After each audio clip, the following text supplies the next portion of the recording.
Bonjour et bienvenue à Essaouira pour la nouvelle saison d'Essi, vous me disiez toute la vérité.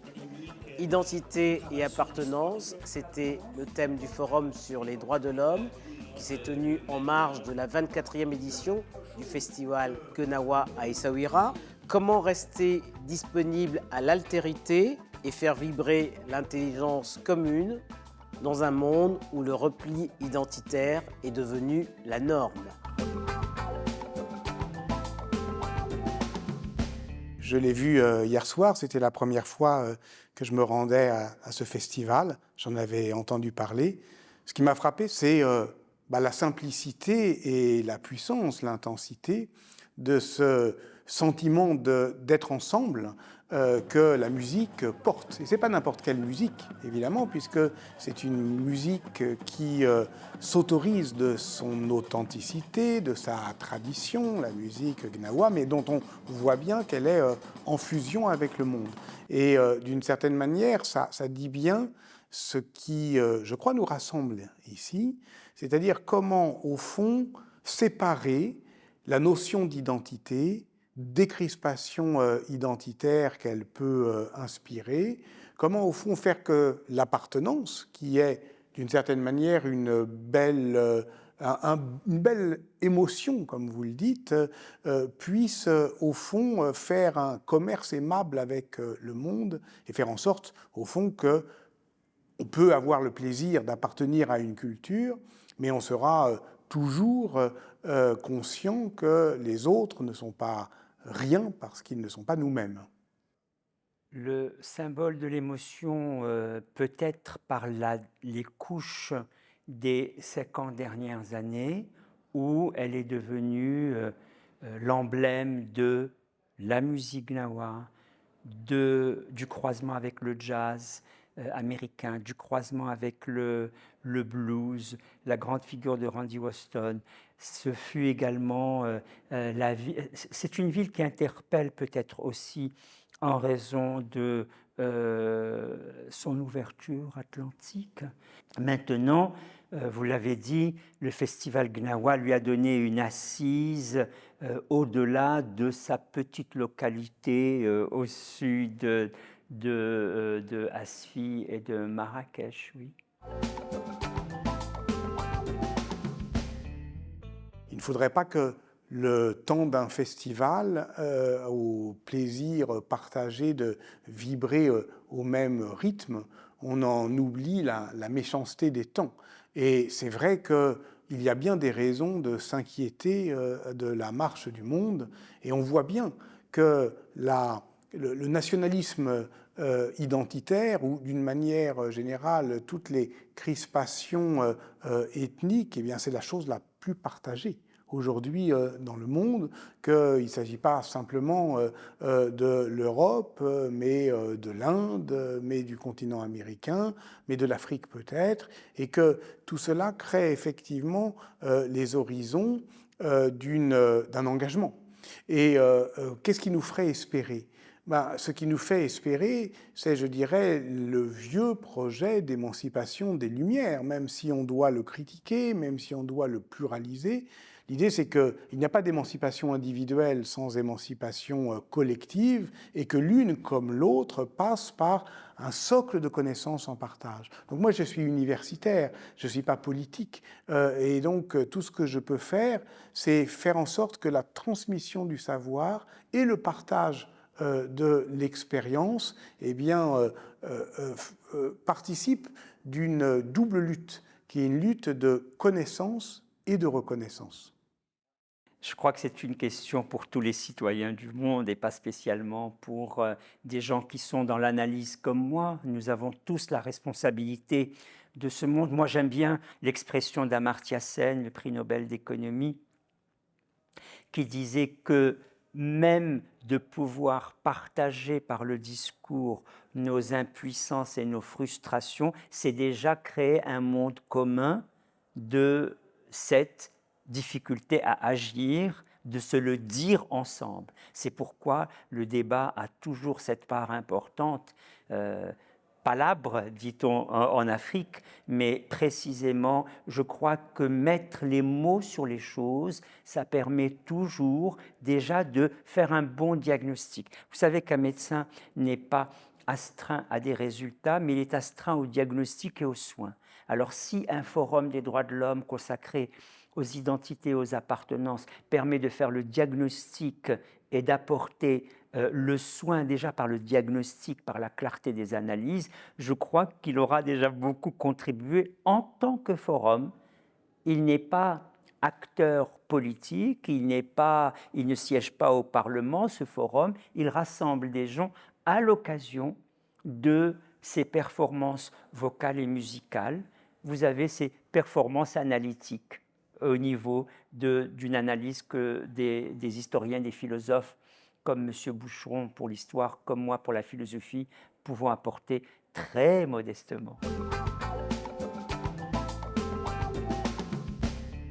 Moi, je pense que vous avez raison. Je pense que pour l'instant, on est au creux de la vague. On est d'une certaine manière dans la retombée, et on l'a bien compris dans ce forum, d'une histoire qui a commencé sans doute dans les années 80 avec la dérégulation économique, avec l'affaiblissement de l'État. Et on voit bien que dans ce contexte-là, eh bien, les formes ready d'identité sont des refuges.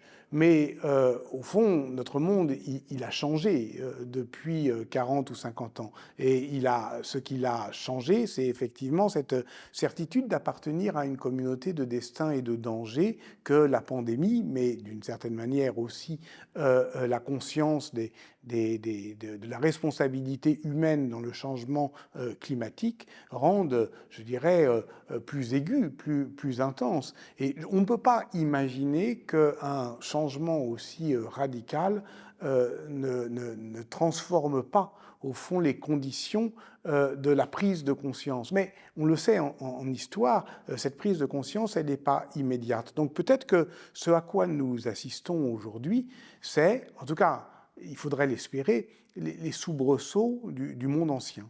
Mais je crois que les questions du climat sont transgénérationnelles et transfrontalières. Si on les prend au sérieux, on ne peut plus les résoudre au niveau d'une nation. La Covid de laquelle nous sortons petit à petit nous a déjà informé des questions qui sont directement humaines au sens où il n'y a plus de non-voisins dans le monde. Il n'y a plus de non-voisins, je passe par la négation, tout le monde est voisin.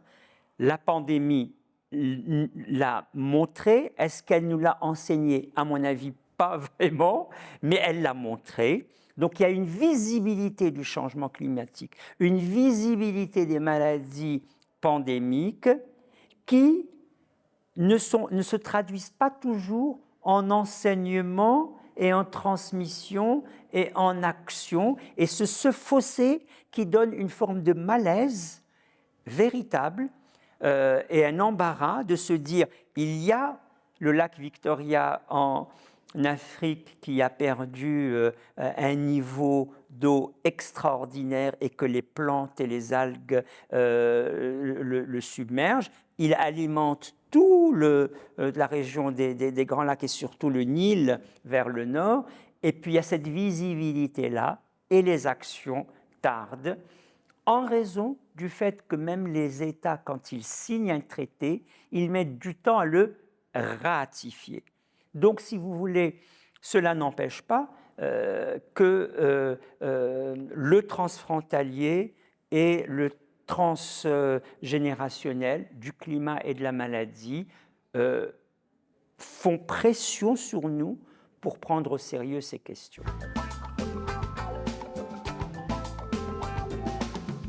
Cette logique de l'intégration, là encore, je pense que c'est une logique des années 80. C'était une manière de considérer, par exemple, depuis le pays d'où je viens, la France, il y avait un creuset un creuset français, une France qui aurait été toujours éternellement égale à elle-même et dans lequel les étrangers étaient sommés de se fondre. Et pour se fondre, il fallait qu'ils renoncent à être ce qu'ils étaient avant de venir dans cette France. Mais comme si cette France était toujours la même, comme si elle avait les mêmes frontières, comme si elle n'était pas perpétuellement repensée, réinventée par ses apports successifs. Au fond, ce qu'il faudrait parvenir ensemble, collectivement, à critiquer, c'est cette opposition binaire entre ici et ailleurs. On peut être ici et rêver d'ailleurs. On peut être à la fois citoyen du monde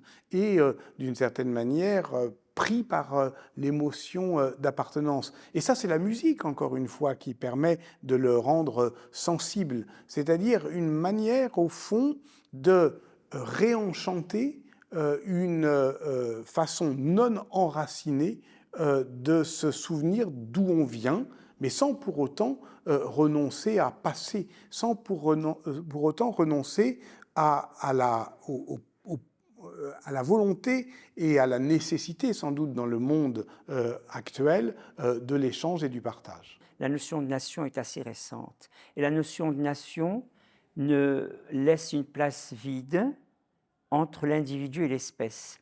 Il n'y a plus le village, il n'y a plus le clan, il n'y a plus les structures que l'on dit maintenant traditionnelles, mais qui sont des structures collectives où les gens se retrouvaient.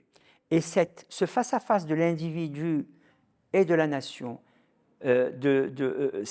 sans autre médiation, certains disent ça produit le monde comme un monde global, mais ça produit aussi d'abord l'uniformisation en chaque nation, parce qu'elle intègre les individus en les uniformisant, à condition d'exclure tous ceux qui ne sont pas elles. Et quand vous avez on appelle ça un concert des nations, mais vous voyez bien que c'est une cacophonie, chaque nation uniformise et exclut, uniformise et exclut, uniformise et exclut, et on arrive effectivement à un monde pas toujours très beau à voir en raison pas des frontières. Les frontières, c'est tout à fait normal, c'est une forme d'échange, mais en raison de murs qui s'érigent partout, le mur de l'exclusion, le mur de l'expulsion.